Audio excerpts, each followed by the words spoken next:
Grabe, ang init-init. Pero, nasa-jacket ako. So, darating ko lang galing sa school. Sanamin na lang ako kasi, kasi itong cellphone na to, ganito, hindi man nakukuha yung picture.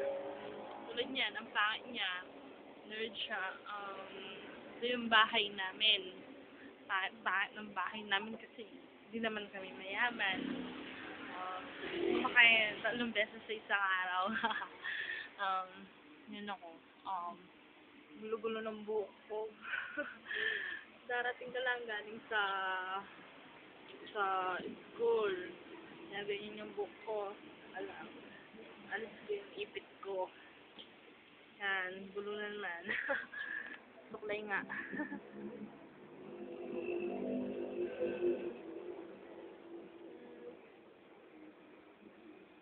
Kasi ako pag hindi nakaipit. Yan.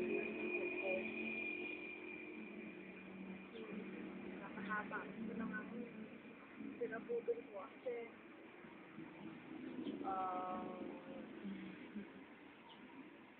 ako. Yan.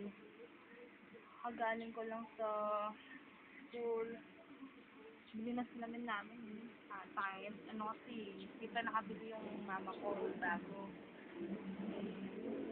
Yung gamit namin. Kalat nga yung namin, yung tokador namin. Yan. Baba na naman ako. Makuloko ng mukha ko. Nakasal nga ako ng ato. Sabi yung taba-taba ako na daw. Sana cute naman, diba? Joke lang. Yan. Cargo shirt ako. Kala nyo Yan. Taba ko na. Grabe. Init-init pero naka-jacket ako.